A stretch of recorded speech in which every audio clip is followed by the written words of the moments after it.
ओम सर्वमंगल मांगल्ये शिवे सर्वार्थ साधिके शरण्ये त्र्यंबिके गौरी नारायणी नमोस्तुते। आप सभी को गुप्त नवरात्रि की हार्दिक शुभकामनाएं। माँ भगवती जगदम्बा की कृपा सदैव आप और आपके समस्त परिवार पर बनी रहे। और आज से प्रारंभ हो रही है आषाढ़ मास की गुप्त नवरात्रि। तो आज गुप्त नवरात्रि का पहला दिन है और पहले दिन माँ शक्ति के स्वरूप माँ काली की अर्थात कालिका की पूजा की जाती है। पौराणिक मान्यताओं के अनुसार माँ कालिका कलयुग की जागृत देवी मानी जाती है। माँ काली को दुष्टों का संहार करने वाला माना जाता है। माँ काली की पूजा गुप्त तरीके से की जाती है। तो आज की वीडियो में आप जानेंगे कि माँ काली की पूजा किस प्रकार से करनी चाहिए, माँ का मंत्र क्या है और किस प्रकार से किस विधि से माँ की आराधना करें। माँ काली की कथा क्या है। नवरात्रि में माँ दुर्गा के 9 स्वरूपों की पूजा की जाती है, साथ में ही 10 महाविद्याओं की भी आराधना की जाती है। तो पहला दिन माँ शैलपुत्री की पूजा होगी और 10 महाविद्याओं में से माँ काली की पूजा पहले दिन होगी। ठीक है, तो माँ शैलपुत्री की पूजा के लिए मंत्र है या देवी सर्वभूतेषु माँ शैलपुत्री रूपेण संस्थिता नमस्तस्यै नमस्तस्यै नमस्तस्यै नमो नमः। तो माँ शैलपुत्री का ध्यान करते हुए और पूजा करते हुए इस मंत्र का आपको जप करना है। अपनी इच्छा के अनुसार आप चाहे तो 11 बार भी जप सकते हैं, 21 बार भी जप सकते हैं, चाहे तो 108 बार भी जप सकते हैं। और इसके साथ ही माँ काली का ध्यान करते हुए माँ काली के मंत्र का जप करना है। माँ काली का मंत्र है ओम ह्रीं श्रीं क्रीं परमेश्वरी काली के स्वाहा। ओम ह्रीं श्रीं क्रीं परमेश्वरी काली के स्वाहा। मंत्र मैं आपको स्क्रीन पर दे दूंगी, आप लोग वहाँ से देखकर और जप सकते हैं। आप चाहें तो नवार्ण मंत्र ओम ऐं ह्रीं क्लीं चामुंडाय विच्चे इसी मंत्र का जप कर सकते हैं। ये मंत्र पूरी नवरात्रि में माँ दुर्गा के सभी स्वरूपों के लिए और 10 महाविद्याओं के लिए भी समान रूप से लाभकारी होता है। तो आप अगर कोई विशेष मंत्र सिद्ध नहीं करना चाहते हैं तो इसी मंत्र से मतलब नवार्ण मंत्र से ही आप अपनी पूजा को संपूर्ण कर सकते हैं। जिस भी देवी का ध्यान करते हैं मंत्र यही रख लीजिए। नवरात्रि के पहले दिन दूध या फिर दूध से बनी हुई मिठाइयों का भोग लगाना चाहिए। इसके साथ ही आप चाहें तो बताशे का भोग भी लगा सकते हैं। एक पान के पत्ते पर लौंग और बतासा रखकर माँ को अर्पित कर सकते हैं। पूजा पूर्ण करने के बाद आरती कर लीजिए और इसके बाद क्षमा प्रार्थना कर लीजिए। अब जिस प्रकार से आपने सुबह की पूजा पूरी की है इसी प्रकार से आप शाम की भी पूजा कर सकते हैं। शाम की पूजा में अभिषेक नहीं होगा, बाकी की पूजा उसी प्रकार से होगी। धूप दीप इत्यादि सुबह और शाम दोनों समय इसी प्रकार से अर्पित करना है। अच्छा, सुबह की आरती आपको कपूर और लौंग जलाकर करना है और शाम की आरती भी इसी प्रकार से की जाएगी, लौंग और कपूर से ही। ठीक है। अब जैसे जो भक्त व्रत धारण करते हैं वो फलाहार करेंगे। जिस प्रकार से हम नवरात्रि में व्रत करते हैं उसी प्रकार से आप दिन में फलाहार कर सकते हैं। शाम को सेंधा नमक और कुट्टू सिंघारे की पूरियाँ या फिर हलवा इत्यादि बनाकर भी ले सकते हैं। मतलब आपको ध्यान रखना है, अगर आप व्रत करते हैं तो एक समय आप नमक खा सकते हैं जैसे कि हम बाकी नवरात्रि में करते हैं। लेकिन अगर आप व्रत नहीं कर रहे हैं तो ऐसे में आप पूजा करने के बाद शुद्ध और सात्विक भोजन कर सकते हैं। बिना लहसुन प्याज का भोजन आपको पूरी नवरात्रि में करना है, इस बात का आपको ध्यान रखना है। और अब आप सुनेंगे 10 महाविद्याओं में से पहली महाविद्या माँ काली की कथा। पौराणिक कथा के अनुसार माँ काली की उत्पत्ति जगत जननी जगदम्बा माँ अम्बा के ललाट से हुई थी। कथा के अनुसार शुंभ निशुंभ दैत्यों के आतंक का प्रकोप बहुत अधिक बढ़ चुका था। उन्होंने अपने बल छल एवं महाबली असुरों द्वारा देवराज इंद्र सहित अन्य समस्त देवता गणों को निष्कासित कर दिया और स्वयं उनके स्थान पर आकर उन्हें प्राण रक्षा हेतु भटकने के लिए छोड़ दिया। दैत्यों द्वारा आतंकित देवताओं को ध्यान आया कि महिषासुर ने इंद्रपुरी पर जब अधिकार कर लिया तब देवी दुर्गा ने ही उनकी मदद की थी। तब वे सभी दुर्गा जी का आवाहन करने लगे। फिर उनके इस प्रकार आह्वान करने से देवी प्रकट हुई और शुंभ और निशुंभ के अति शक्तिशाली असुर चंड तथा मुंड दोनों का एक घमासान युद्ध में नाश कर दिया। चंड मुंड के इस प्रकार मारे जाने और अपनी बहुत सारी सेना का संहार हो जाने पर दैत्यराज शुंभ ने अत्यधिक क्रोधित होकर अपनी संपूर्ण सेना को युद्ध में जाने की आज्ञा दे दी तथा उनसे कहा कि आज 86 उदायुद्ध नामक दैत्य सेनापति एवं कंबु दैत्य के 84 सेनानायक अपनी वाहिनी से घिरे युद्ध के लिए प्रस्थान करें। कोटि वीर्य कुल के 50, धौम्र कुल के 100 असुर सेनापति मेरे आदेश पर सेना एवं कालक, दौहार्द्र, मौर्य और कालकीय असुरों सहित युद्ध के लिए कूच करें। अत्यंत क्रूर दुष्टाचारी असुर राज शुंभ अपने साथ सहस्त्र असुरों वाली महासेना लेकर चल पड़ा। उसकी भयानक दैत्य सेना को युद्धस्थल में आता देखकर देवी ने अपने धनुष से ऐसी टंकार दी कि उसकी आवाज़ से आकाश और समस्त पृथ्वी गूंज उठी। पहाड़ों में दरारें पड़ गईं। देवी के सिंह ने भी दहाड़ना प्रारंभ कर दिया। फिर जगदम्बिका ने घंटे के स्वर से उस आवाज़ को दुगना बढ़ा दिया। धनुष, सिंह और घंटे की ध्वनि से समस्त दिशाएं गूंज उठी। भयंकर नाद को सुनकर असुर सेना ने देवी के सिंह और माँ काली को चारों ओर से घेर लिया। तदनंतर असुरों के संहार एवं देवगणों के कष्ट निवारण हेतु परमपिता ब्रह्मा जी, भगवान विष्णु, महेश, कार्तिकेय, इंद्रादि देवताओं की शक्तियों ने रूप धारण कर लिए और समस्त देवों के शरीर से अनंत शक्तियां निकलकर अपने पराक्रम एवं बल के साथ माँ दुर्गा के पास पहुंची। तत्पश्चात समस्त शक्तियों से घिरे हुए शिवजी ने देवी जगदम्बा से कहा कि मेरी प्रसन्नता हेतु तुम इन समस्त दानव दलों का सर्वनाश करो। तब देवी जगदम्बा के शरीर से भयानक उग्र रूप धारण करके चंडिका देवी शक्ति रूप में प्रकट हुई। उनके स्वर में सैकड़ों गीदड़ों की भांति आवाज आती थी। असुर राज शुंभ और निशुंभ क्रोध से भर उठे। वे देवी काली की ओर युद्ध हेतु बढ़े। अत्यंत क्रोध में चूर उन्होंने देवी पर बाण, शक्ति, शूल, फरसा आदि अस्त्रों शस्त्रों द्वारा प्रहार करना प्रारंभ कर दिया। फिर देवी ने अपने धनुष से टंकार की और अपने बाणों द्वारा उनके समस्त अस्त्र शस्त्रों को काट डाला जो उनकी ओर बढ़ रहे थे। माँ काली फिर उनके आगे आगे शत्रुओं को अपने शूल आदि के प्रहार द्वारा विदीर्ण करती हुई, खटवांग से कुचलती हुई समस्त युद्ध भूमि में विचरने लगी। सभी राक्षसों, चंड मुंडादि को मारने के बाद उसने रक्तबीज को भी मार दिया।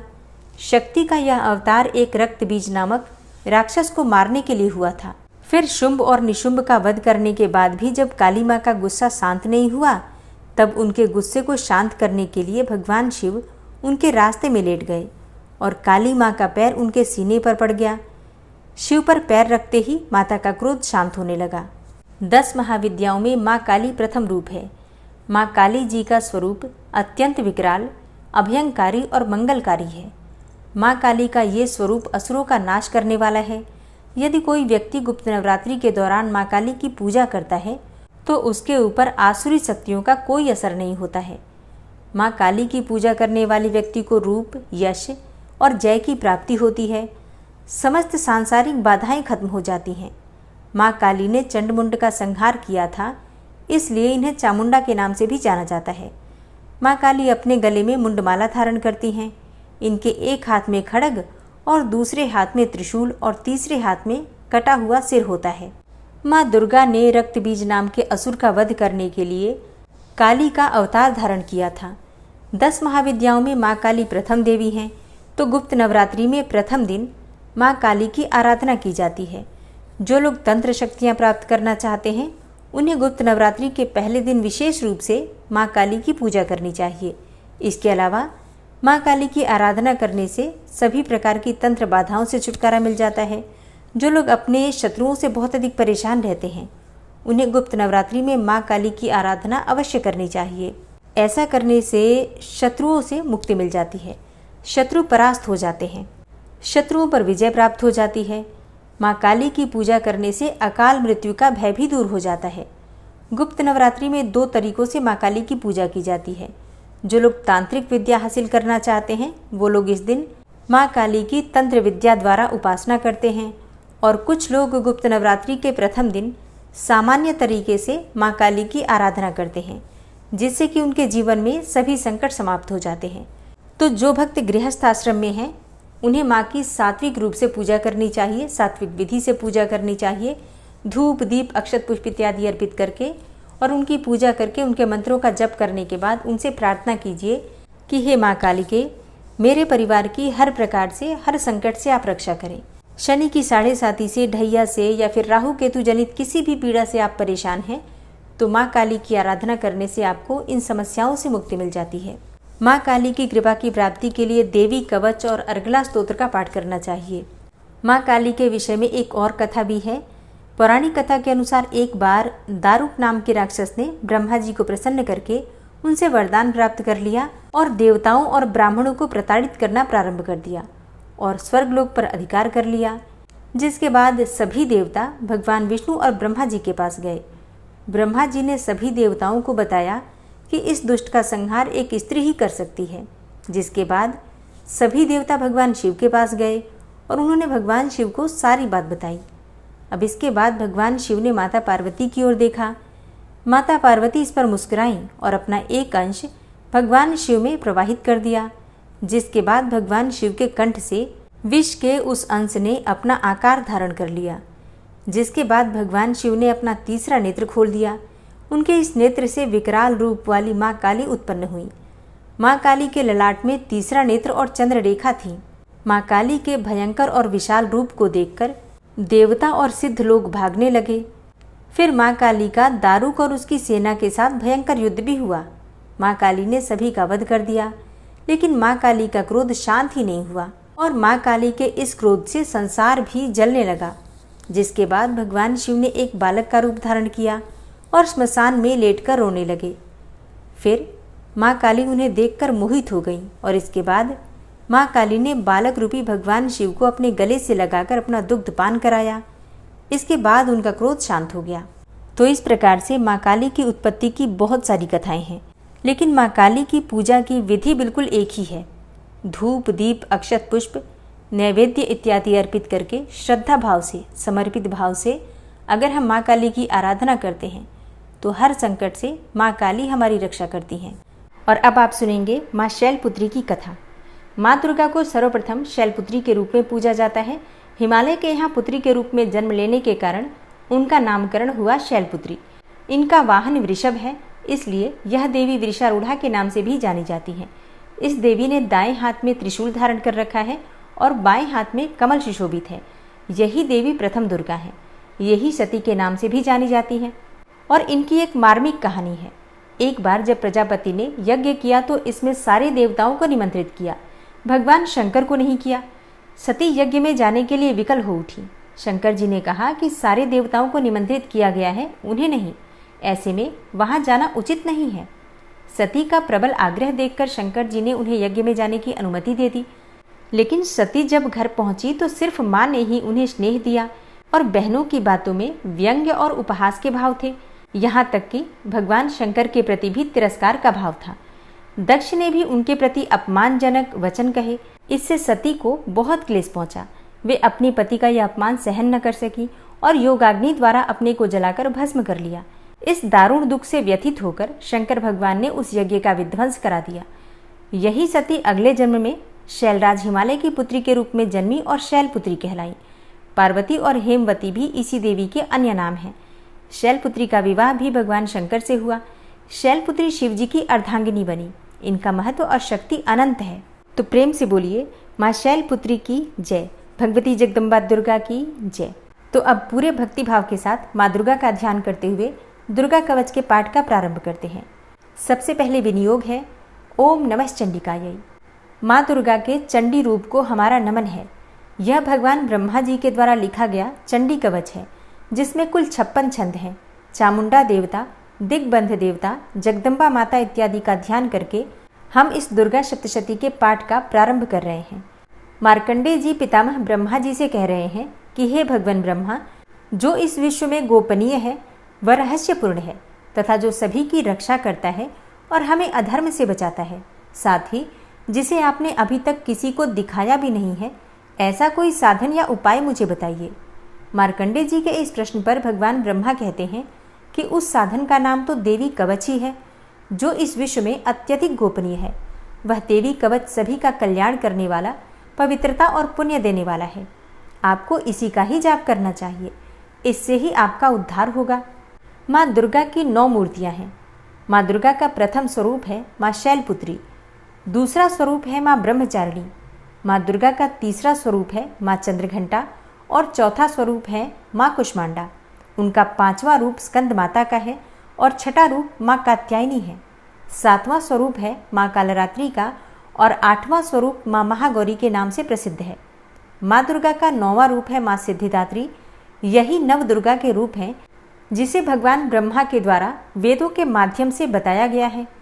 जो मनुष्य अग्नि में जल रहा हो, सभी ओर से शत्रुओं से घिर गया हो, विपरीत परिस्थितियों का सामना कर रहा हो और उस समय यदि वह माँ दुर्गा की शरण में जाता है तो उसका कभी भी बुरा नहीं हो सकता है। अर्थात माँ दुर्गा का ध्यान किए जाने पर माँ दुर्गा उसकी हर परिस्थिति में सहायता करती हैं। यदि युद्ध का समय हो और मनुष्य संकटों में घिरा हुआ हो तो भी माँ दुर्गा के प्रभाव से उसका कुछ भी बुरा नहीं होता है। माँ दुर्गा उसके दुख, पीड़ा, भय इत्यादि का नाश कर देती हैं। जो भी भक्तगण माँ दुर्गा की भक्ति करता है, माँ दुर्गा अवश्य ही उन्हें अभय दान देती हैं। जो कोई भी देवी दुर्गा का ध्यान करता है, माँ दुर्गा उसकी हर प्रकार से रक्षा करती हैं और इस बात में कोई भी संशय नहीं है। चामुंडा माता का वाहन प्रेत है और वे उस पर सवारी करती हैं। वाराही माता का वाहन भैंसा है। ऐन्द्री माता का वाहन हाथी है तो वही वैष्णवी माता का वाहन गरुड़ है। भगवान शिव की पत्नी व सभी की ईश्वरी माँ पार्वती का वाहन वृषभ है। कुमारी माता का वाहन मोर है। लक्ष्मी माता कमल के आसन पर विराजमान है और उन्होंने अपने हाथों में भी कमल लिया हुआ है। वे भगवान विष्णु को अत्यधिक प्रिय हैं। वृषभ पर बैठी हुई माँ पार्वती का रंग सफ़ेद है। भगवान ब्रह्मा की पत्नी माँ ब्राह्मी या माँ सरस्वती हंस पर बैठी हुई हैं और सभी प्रकार के आभूषण पहने हुए हैं। इस प्रकार से माता रानी अपने भिन्न भिन्न रूपों में सभी तरह के योग व शक्तियों को ली हुई हैं। उन्होंने कई प्रकार के आभूषण व रत्न पहने हुए हैं जो उनकी शोभा को बढ़ा रहे हैं। माँ दुर्गा का एक रूप अत्यधिक क्रोध में रथ पर बैठा हुआ दिखाई देता है जो दुष्टों का नाश करने के लिए है। वे अपने हाथ में शंख, सुदर्शन चक्र, गदा, हल, मूसल इत्यादि लिए हुए हैं। इसके अलावा उन्होंने अपने हाथों में खेटक, तोमर, परशु, पाश, त्रिशूल तथा उत्तम कोटि का धनुष भी लिया हुआ है।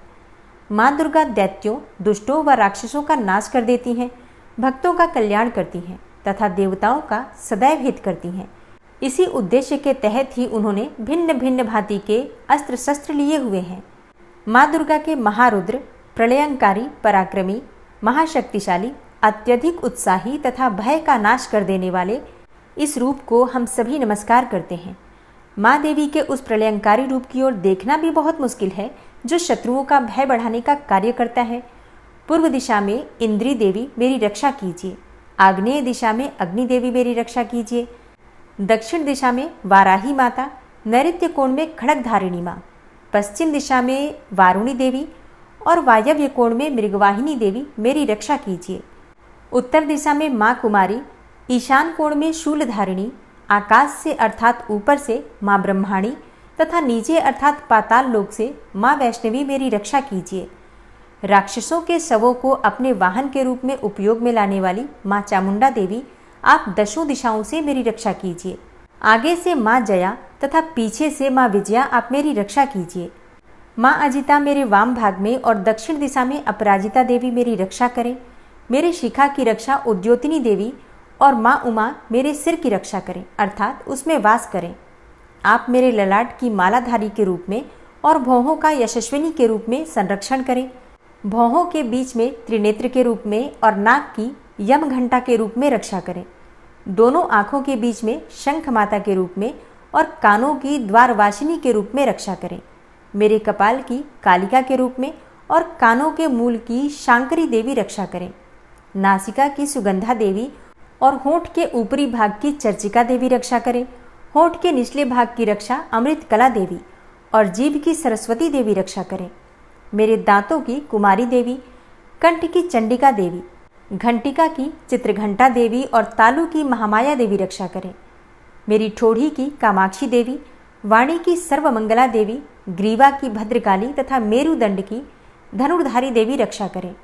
बाहरी कंठ की नीलग्रीवा देवी, कंठ नलिका की नलकूबरी, कंधों की खड़गनी देवी और भुजाओं की वज्रधारिणी देवी रक्षा करें। दोनों हाथों की दंडिनी देवी, अंगुलियों की जगदम्बिका माता, नाखूनों की शूलेश्वरी देवी और पेट की कुलेश्वरी देवी रक्षा करें। स्तनों की महादेवी, मन की शोक विनाशिनी देवी, हृदय की ललिता देवी और उदर की शूलधारिणी देवी रक्षा करें। नाभि की कामिनी देवी, गुहा की गुहेश्वरी देवी, लिंग की पूतना व कामिका देवी तथा गुदा की महिषवासिनी देवी रक्षा करें। कटिभाग की भगवती देवी, घुटनों की विंध्यवासिनी देवी, जांघों की महाबला देवी रक्षा करें और सभी कामनाओं को पूरा करें। मेरी घुट्टियों की नारसिंही देवी, पैरों के आगे भाग की तेजसी देवी, पैरों की उंगलियों की श्री देवी और पैरों के तले की तलवासिनी देवी रक्षा करें। पैरों के नाखूनों की दृष्टा कराली देवी, केशों की ऊर्ध्वकेशिनी देवी, रोम छिद्रों की कौबेरी देवी तथा त्वचा की बागेश्वरी देवी रक्षा करें। माँ पार्वती देवी मेरे रक्त, मांस, हड्डियों इत्यादि की रक्षा करें। आंतों की कालरात्रि देवी और पित्त की मुकुटेश्वरी देवी रक्षा करें। पद्म कोशों की माँ पद्मावती देवी, कफ की चूड़ामणि देवी, नाखूनों की धार की ज्वालामुखी देवी और शरीर की संधियों की अभेद्या देवी रक्षा करें। मेरे वीर्य की रक्षा माँ ब्रह्माणी देवी, छाया की छत्रेश्वरी देवी तथा धर्मधारिणी देवी मेरे अहंकार व मन और बुद्धि की रक्षा करें। हे माँ दुर्गा, आप मेरे प्राणों, व्यान, उदान की समान रूप से रक्षा करें। वज्रहस्ता देवी मेरे प्राणों की रक्षा करें और मेरा कल्याण करें। आप मेरी सभी इंद्रियों, रस, रूप, गंध, शब्द व स्पर्श में बसती हैं। हे नारायणी देवी, आप मेरे सत्वगुण, रजगुण व तमोगुण की रक्षा करें। मेरे आयु की वाराही देवी, वैष्णवी देवी धर्म की, यश व कीर्ति की लक्ष्मी देवी तथा धन व विद्या की चक्रिणी देवी रक्षा करें। इंद्रा देवी मेरे गोत्र की, चंडी देवी मेरे पशुओं की, महालक्ष्मी देवी मेरे पुत्रों की और भैरवी देवी मेरी पत्नी की रक्षा करें। मेरे पथ की सुपथा देवी और उस मार्ग की क्षेमकरी देवी, राजा के दरबार में महालक्ष्मी देवी तथा सभी जगह निवास करने वाली विजया देवी मेरे भय की रक्षा करें। हे माँ दुर्गा, जो भी स्थान या अंग इस देवी कवच में रह गया है और वह अभी भी रक्षा करने योग्य है, तो आप उसकी भी रक्षा कीजिए। आप मेरे पापों का नाश करके मेरा उद्धार कीजिए। माँ दुर्गा की आज्ञा के बिना कोई भी व्यक्ति इस विश्व में एक कदम भी आगे नहीं बढ़ सकता है। हम यदि कहीं भी जा रहे हैं तो हमें अवश्य ही इस देवी कवच का पाठ करना चाहिए और उसके बाद ही प्रस्थान करना चाहिए। इस दुर्गा रक्षा कवच के पाठ से हमें हर जगह लाभ व सफलता मिलती है और हमारे सभी काम बन जाते हैं। हम जब भी माँ दुर्गा का ध्यान करते हैं, वैसे ही हमारे सभी काम बनते चले जाते हैं। उस व्यक्ति को इस पृथ्वी पर बिना किसी तुलना के परम यश और वैभव प्राप्त होता है। जो भी भक्तगण इस देवी रक्षा कवच का पाठ करता है, उसका भय समाप्त हो जाता है, युद्ध में उसकी विजय होती है तथा वह तीनों लोकों में पूजनीय हो जाता है। देवी माता का यह रक्षा कवच देवताओं तक के लिए बहुत दुर्लभ है। जो व्यक्ति इस देवी कवच का तीनों समय श्रद्धा भाव के साथ पाठ करता है, उसे देवी माता की कृपा से तीनों लोकों में विजय मिलती है। वह अकाल मृत्यु के भय से दूर होता है तथा 100 वर्षों से भी अधिक समय तक जीवित रहता है। इस दुर्गा कवच के पाठ से व्यक्ति के शरीर में होने वाले हर तरह के रोग समाप्त हो जाते हैं। उसके शरीर में बनने वाला विष भी समाप्त हो जाता है तथा कोई रोग उसका कुछ भी बिगाड़ नहीं सकता है। जो भी मनुष्य इस दुर्गा रक्षा कवच को अपने हृदय में धारण कर लेता है, उस पर इस पृथ्वी पर होने वाले सभी तरह के अभिचारण मंत्र, तंत्र का प्रभाव समाप्त हो जाता है।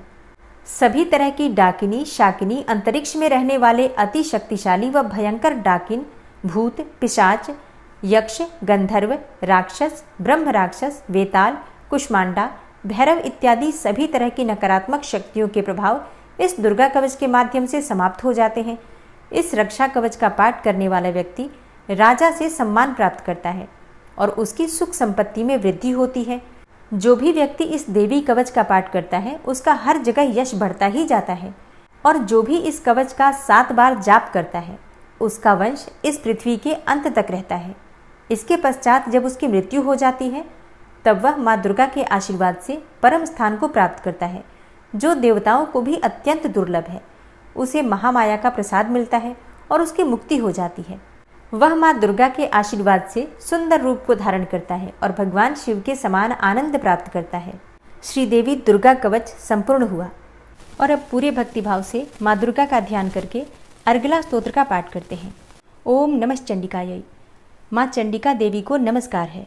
मार्कंडेय ऋषि जी कहते हैं, जयंती अर्थात सबसे उत्कृष्ट एवं विजयशालिनी, मंगला अर्थात अपने भक्तों के जन्म मरण आदि संसार बंधन को दूर करने वाली, मोक्षदायिनी मंगलदायी देवी, काली अर्थात प्रलय काल में संपूर्ण सृष्टि को अपना ग्रास बना लेने वाली देवी, भद्रकाली अर्थात अपने भक्तों के लिए ही भद्र अथवा मंगल स्वीकार करने वाली, कपालिनी अर्थात हाथ में कपाल तथा गले में मुंडमाला धारण करने वाली, दुर्गा अर्थात कर्म एवं उपासना स्वरूप दुस्साध्य साधन से प्राप्त होने वाली, क्षमा अर्थात अत्यंत करुणामय स्वभाव होने के कारण अपने भक्तों के सारे अपराध क्षमा करने वाली, शिवा अर्थात सबका कल्याण करने वाली, धात्री अर्थात संपूर्ण प्रपंच को धारण करने वाली, स्वाहा अर्थात स्वाहा रूप से यज्ञ भाग ग्रहण करके देवताओं का पोषण करने वाली, और स्वधा अर्थात स्वधा रूप से श्राद्ध और तर्पण को स्वीकार करके पितरों का पोषण करने वाली। इन नामों से प्रसिद्ध हे जगदम्बिके, तुम्हें मेरा नमस्कार है। हे देवी चामुंडे, तुम्हारी जय हो। संपूर्ण प्राणियों की पीड़ा हरने वाली देवी, तुम्हारी जय हो। सब में व्याप्त रहने वाली देवी, तुम्हारी जय हो। हे कालरात्रि, तुम्हें नमस्कार है। मधु और कैटब को मारने वाली तथा ब्रह्मा जी को वरदान देने वाली देवी, तुम्हें नमस्कार है। तुम मुझे रूप दो, जय दो, यश दो और काम क्रोध आदि शत्रुओं का नाश करो। महिषासुर का नाश करने वाली तथा भक्तों को सुख देने वाली हे देवी, तुम्हें नमस्कार है। तुम रूप दो, जय दो, यश दो और काम क्रोध आदि शत्रुओं का नाश करो। रक्त बीज का वध और चंडमुंड का विनाश करने वाली हे देवी, तुम रूप दो, जय दो, यश दो और काम क्रोध आदि शत्रुओं का नाश करो। शुंभ और निशुंभ तथा धूम्रलोचन का मर्दन करने वाली हे देवी, तुम रूप दो, जय दो, यश दो और काम क्रोध आदि शत्रुओं का नाश करो। सबके द्वारा वंदित युगल चरणों वाली तथा संपूर्ण सौभाग्य प्रदान करने वाली हे देवी, तुम रूप दो, जय दो, यश दो और काम क्रोध आदि शत्रुओं का नाश करो। हे देवी, तुम्हारे रूप और चरित्र अचिंत्य हैं। तुम समस्त शत्रुओं का विनाश करने वाली हो। तुम रूप दो, जय दो, यश दो और काम क्रोध आदि शत्रुओं का नाश करो। पापों को दूर करने वाली हे चंडिके, जो भक्तिपूर्वक तुम्हारे चरणों में सर्वदा मस्तक झुकाते हैं, उन्हें रूप दो, जय दो, यश दो और उनके काम क्रोध आदि शत्रुओं का नाश करो। रोगों का नाश करने वाली हे चंडिके, जो भक्तिपूर्वक तुम्हारी स्तुति करते हैं, उन्हें रूप दो, जय दो, यश दो और उनके काम क्रोध आदि शत्रुओं का नाश करो। हे चंडिके, इस संसार में जो भक्तिपूर्वक तुम्हारी पूजा करते हैं, उन्हें रूप दो, जय दो, यश दो और उनके काम क्रोध आदि शत्रुओं का नाश करो। मुझे सौभाग्य और आरोग्य दो, परम सुख दो। रूप दो, जय दो, यश दो और मेरे काम क्रोध आदि शत्रुओं का नाश करो। जो मुझसे द्वेष रखते हों, उनका नाश और मेरे बल की वृद्धि करो। रूप दो, जय दो, यश दो और मेरे काम क्रोध आदि शत्रुओं का नाश करो। हे देवी, मेरा कल्याण करो, मुझे उत्तम संपत्ति प्रदान करो। रूप दो, जय दो, यश दो और मेरे काम क्रोध आदि शत्रुओं का नाश करो। हे अंबिके, देवता और असुर दोनों ही अपने माथे के मुकुट की मणियों को तुम्हारे चरणों पर घिसते रहते हैं। तुम रूप दो, जय दो, यश दो और काम क्रोध आदि शत्रुओं का नाश करो।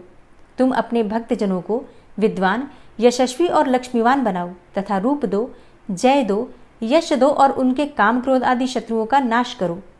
प्रचंड दैत्यों के दर्प का दलन करने वाली हे चंडिके, मुझ शरणागत को रूप दो, जय दो, यश दो और मेरे काम क्रोध आदि शत्रुओं का नाश करो। चतुर्मुख ब्रह्मा जी के द्वारा प्रशंसित चार भुजाधारिणी हे परमेश्वरी, तुम रूप दो, जय दो, यश दो और काम क्रोध आदि शत्रुओं का नाश करो। हे देवी अंबिके, भगवान विष्णु नित्य निरंतर भक्ति पूर्वक तुम्हारी स्तुति करते रहते हैं। तुम रूप दो, जय दो, यश दो और काम क्रोध आदि शत्रुओं का नाश करो। हिमालय कन्या पार्वती के पति महादेव जी के द्वारा प्रशंसित होने वाली हे परमेश्वरी, तुम रूप दो, जय दो, यश दो और काम क्रोध आदि शत्रुओं का नाश करो। शचीपति इंद्र के द्वारा सद्भाव से पूजित होने वाली हे परमेश्वरी, तुम रूप दो, जय दो, यश दो और काम क्रोध आदि शत्रुओं का नाश करो। प्रचंड भुजदंडों वाले दैत्यों का घमंड चूर करने वाली हे देवी, तुम रूप दो, जय दो, यश दो और काम क्रोध आदि शत्रुओं का नाश करो। हे देवी अंबिके, तुम अपने भक्तजनों को सदा असीम आनंद प्रदान करती रहती हो। मुझे रूप दो, जय दो, यश दो और मेरे काम क्रोध आदि शत्रुओं का नाश करो। मन की इच्छा के अनुसार चलने वाली मनोहर पत्नी प्रदान करो, जो दुर्गम संसार सागर से तारने वाली तथा उत्तम कुल में उत्पन्न हुई हो। जो मनुष्य इस अर्गला स्तोत्र का पाठ करके सप्तशती रूपी महास्तोत्र का पाठ करता है, वह सप्तशती की जप संख्या से मिलने वाले श्रेष्ठ फल को प्राप्त होता है। साथ ही वह प्रचुर संपत्ति भी प्राप्त कर लेता है। अर्गला स्तोत्र संपूर्ण हुआ। कीलक स्तोत्र। ओम नमः चंडिकायै। मार्कंडेय ऋषि जी कहते हैं, चंडिका देवी को नमस्कार है।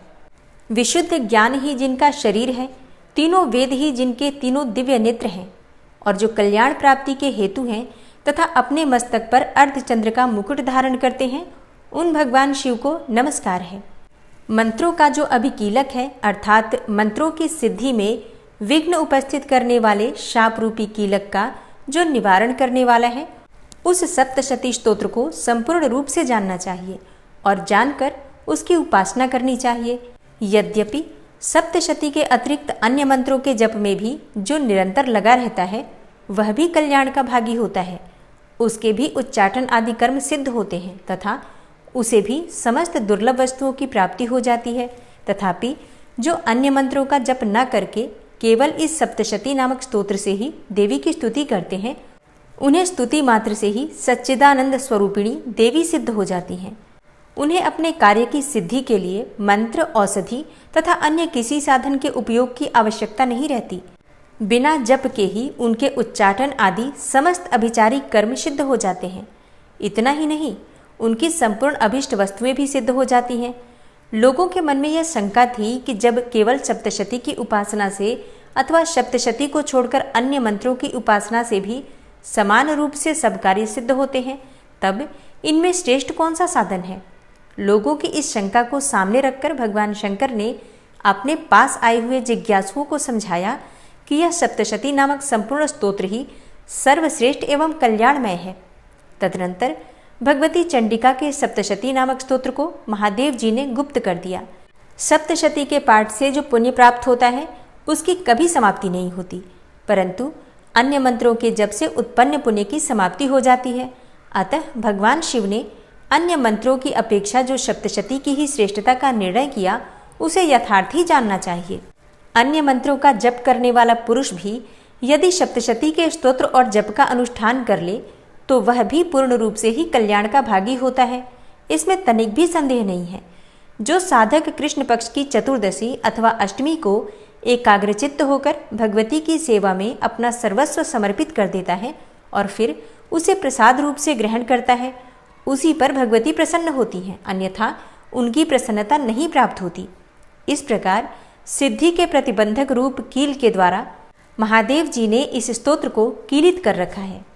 जो पूर्वोक्त रीति से निष्कीलन करके इस सप्तशती स्तोत्र का प्रतिदिन स्पष्ट उच्चारण पूर्वक पाठ करता है, वह मनुष्य सिद्ध हो जाता है, वही देवी का पार्षद होता है और वही गंधर्व भी होता है। सर्वत्र विचरते रहने पर भी इस संसार में उसे कहीं भी भय नहीं होता। वह अपमृत्यु के वश में नहीं पड़ता तथा देह त्यागने के बाद वह मोक्ष प्राप्त कर लेता है। अतः कीलन को जानकर उसका परिहार करके ही सप्तशती का पाठ आरंभ करें। जो ऐसा नहीं करता उसका नाश हो जाता है। इसलिए कीलक और निष्कीलन का ज्ञान प्राप्त करने पर ही यह स्तोत्र निर्दोष होता है और विद्वान पुरुष इस निर्दोष स्तोत्र का ही पाठ आरंभ करते हैं।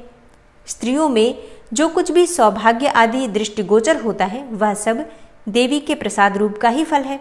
अतः इस कल्याणमय स्तोत्र का सदा जाप करना चाहिए।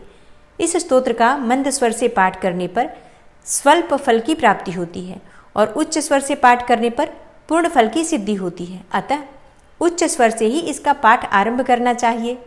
जिनके प्रसाद से ऐश्वर्य, सौभाग्य, आरोग्य, संपत्ति, शत्रुनाश तथा परम मोक्ष की भी सिद्धि होती है, उस कल्याणमयी जगदम्बा की स्तुति मनुष्य क्यों नहीं करते। और अब माँ भगवती दुर्गा का अपने मन में ध्यान करते हुए प्रथम अध्याय का श्रवण करते हैं। इस अध्याय में मेधा ऋषि ने राजा सुरथ और समाधि को भगवती की महिमा बताते हुए मधुकैटभ के वध का वर्णन किया है। ओम नमः चंडिकायै। मार्कंडेय जी बोले, सूर्य के पुत्र सावरणी जो 8वें मनु कहे जाते हैं, उनकी उत्पत्ति की कथा विस्तार पूर्वक कहता हूँ, आप सब ध्यान पूर्वक सुने।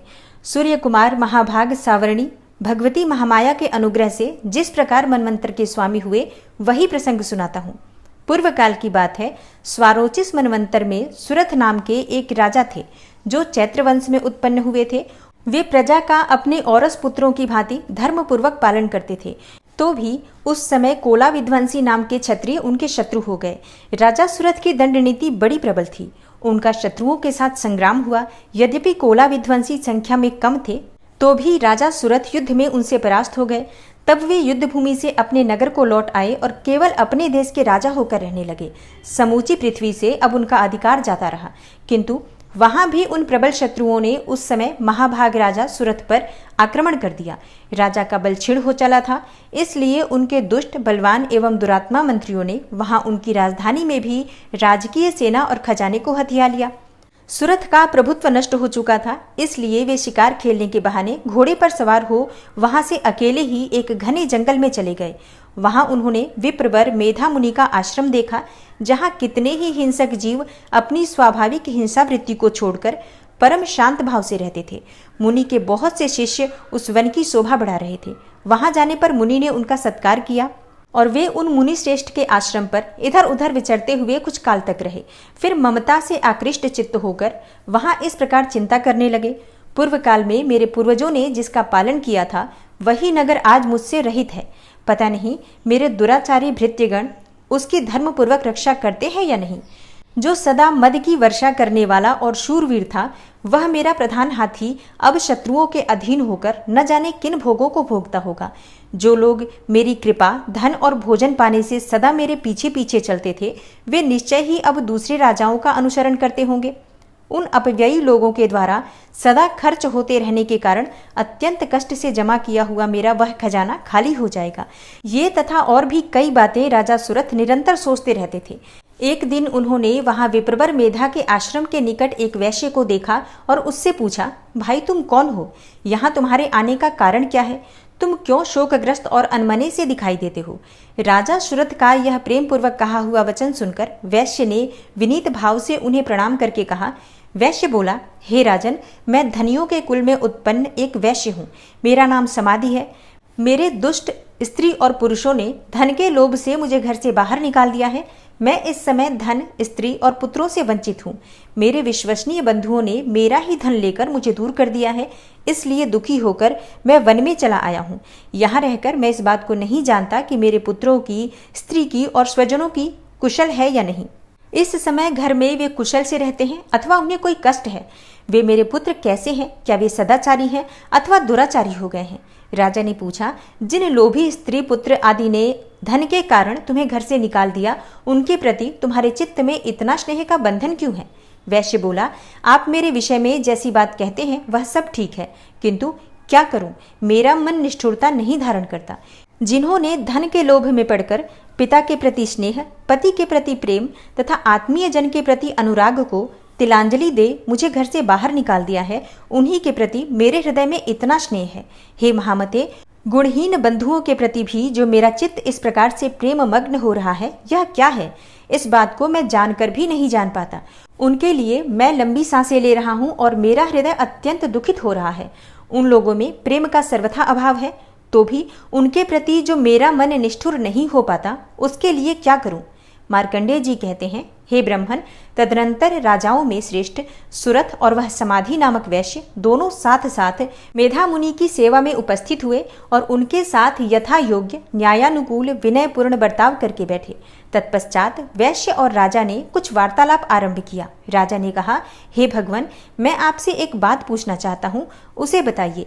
मेरा चित्त अपने अधीन न होने के कारण वह बात मेरे मन को बहुत अधिक दुख देती है। जो राज्य मेरे हाथ से चला गया है, उसमें और उसके संपूर्ण अंगों में मेरी ममता बनी हुई है।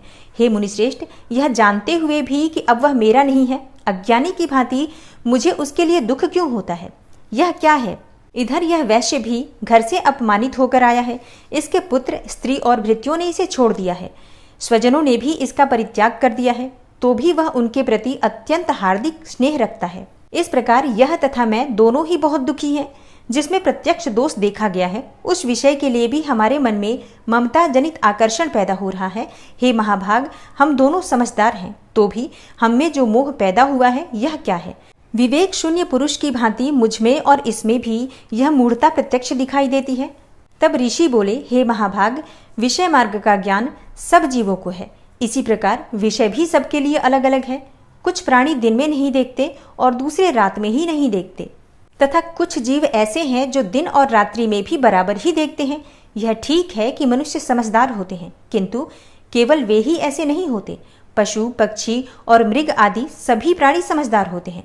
मनुष्यों की समझ भी वैसी ही होती है जैसी उन मृग और पक्षियों की होती है, तथा जैसी मनुष्यों की होती है वैसी ही मृग, पक्षी आदि की भी होती है।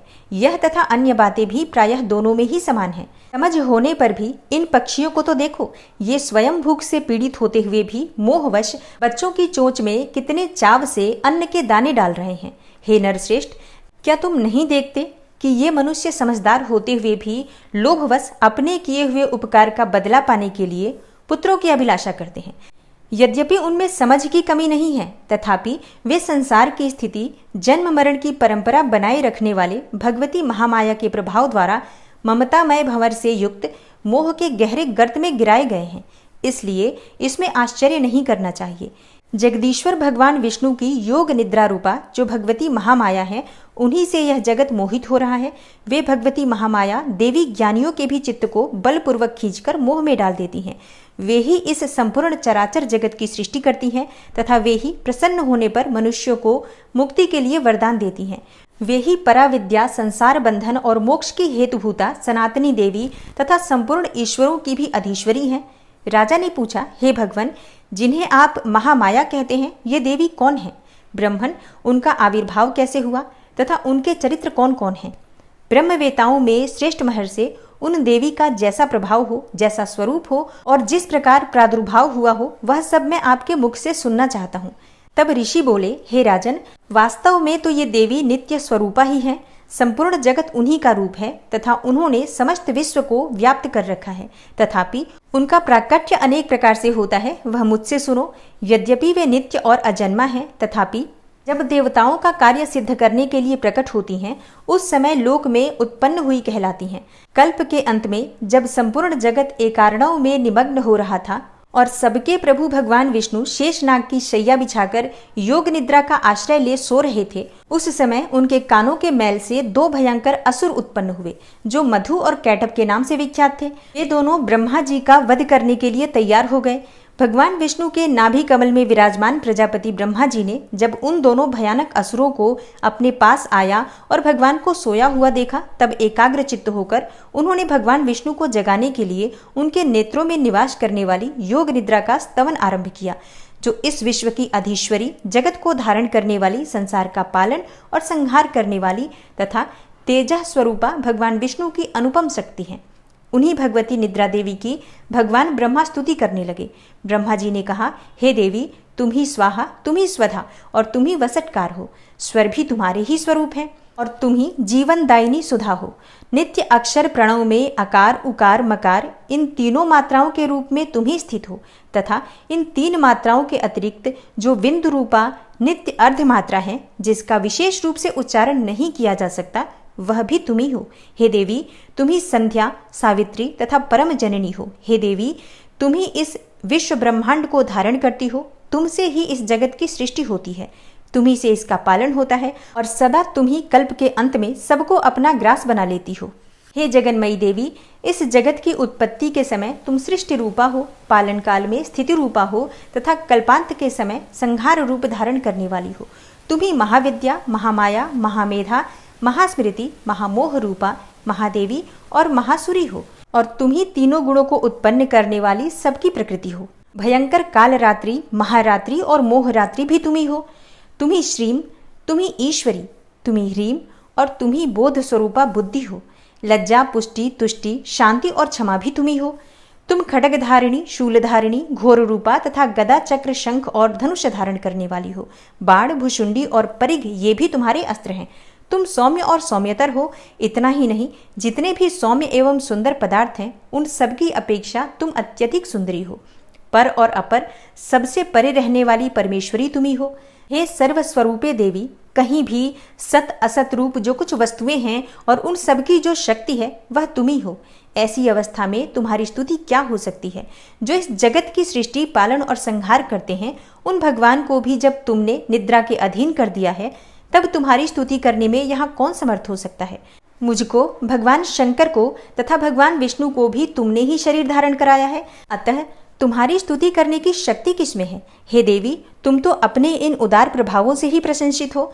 ये जो दोनों दुर्धर असुर मधु और कैटभ हैं, इनको मोह में डाल दो और जगदीश्वर भगवान विष्णु को शीघ्र ही जगा दो और इसके साथ ही इनके भीतर इन दोनों महान असुरों को मार डालने की बुद्धि उत्पन्न कर दो। तब ऋषि कहते हैं, हे राजन, जब ब्रह्मा जी ने वहां मधु और कैटभ को मारने के उद्देश्य से भगवान विष्णु को जगाने के लिए तमोगुण की अधिष्ठात्री देवी योग निद्रा की इस प्रकार स्तुति की, तब वे भगवान के नेत्र, मुख, नासिका, बाहु, हृदय और वक्षस्थल से निकलकर अव्यक्त जन्मा ब्रह्मा जी की दृष्टि के समक्ष खड़ी हो गई। योग निद्रा से मुक्त होने पर जगत के स्वामी भगवान जनार्दन उस एकारणव के जल में शेषनाग की सैया से जाग उठे। फिर उन्होंने उन दोनों असुरों को देखा। वे दुरात्मा मधु और कैटव अत्यंत बलवान तथा पराक्रमी थे। वे क्रोध से लाल आंखें किए ब्रह्मा जी को खा जाने के लिए उद्योग कर रहे थे। तब भगवान श्री हरि ने उठकर उन दोनों के साथ 5000 वर्षों तक केवल बाहु युद्ध किया।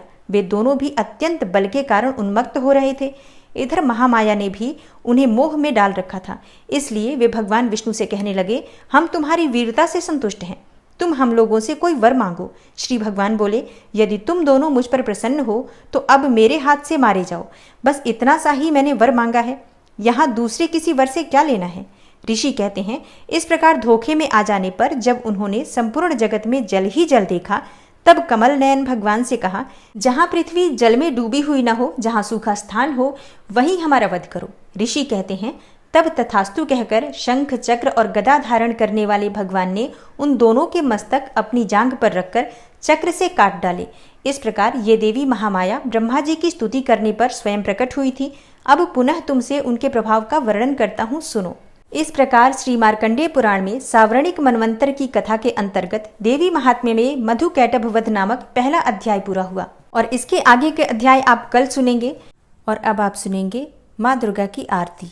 ओम जय अम्बे गौरी मैया, जय श्यामा गौरी मैया जी को निश दिन ध्यावत, तुमको निश दिन ध्यावत, हरि ब्रह्मा शिवरी।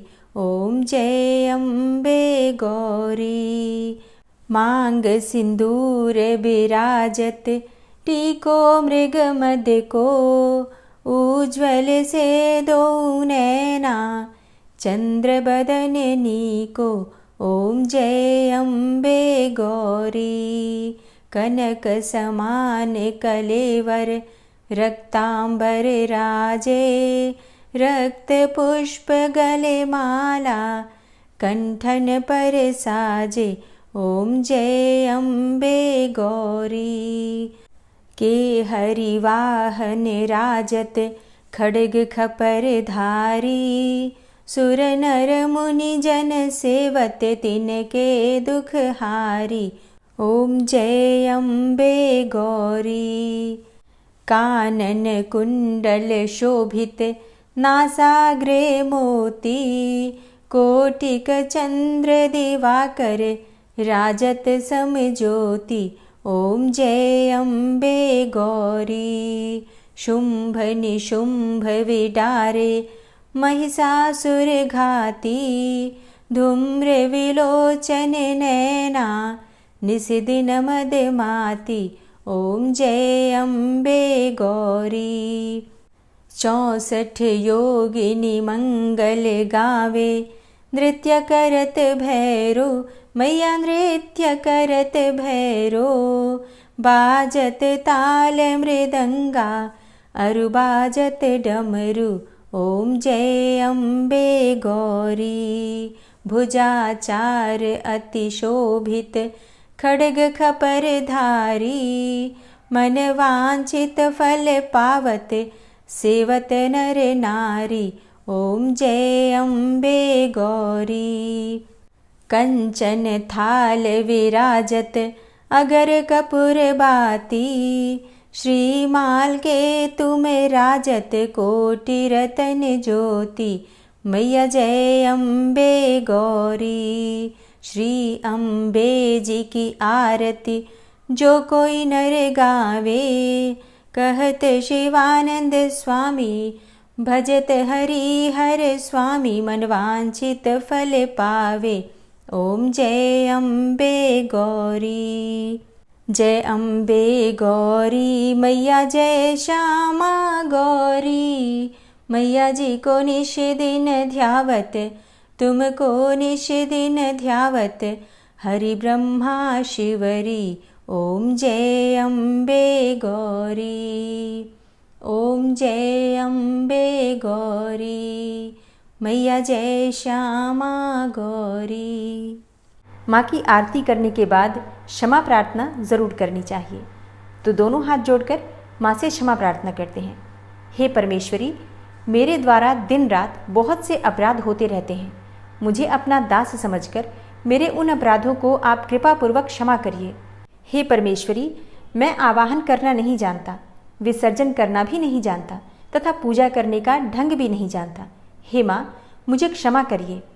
हे देवी सुरेश्वरी, मैंने जो मंत्रहीन अर्थात ना मंत्रों को जानता हूँ, क्रियाहीन अर्थात ना क्रियाओं को जानता हूँ और भक्तिहीन अर्थात ना भक्ति के प्रकार जानता हूँ, तो मैंने जो मंत्रहीन, क्रियाहीन और भक्तिहीन पूजन किया है वह सब आपकी कृपा से पूरे हों।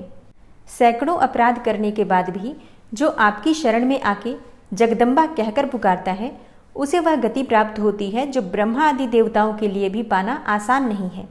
हे जगदम्बिके, मैं अपराधी हूँ किंतु आपकी शरण में आया हूँ। इस समय दया का पात्र हूँ, आप जैसा चाहें वैसा करें।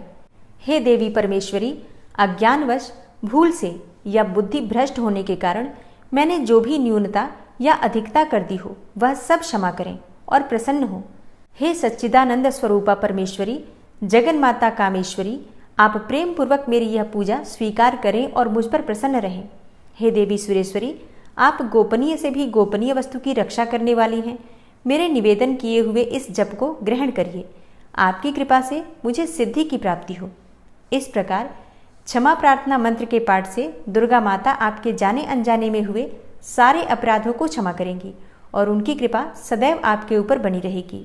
वीडियो को अंत तक देखने के लिए आप सभी भक्तों का बहुत बहुत आभार। कथा पसंद आई हो तो वीडियो को लाइक कीजिए, शेयर कीजिए और चैनल पर पहली बार आए हैं तो सब्सक्राइब करके बेल आइकन को ज़रूर प्रेस कर लीजिए अगर आपको आज की वीडियो अच्छी लगी है तो। मिलती मैं आपसे अगली वीडियो में, तब तक के लिए जय श्री राधे।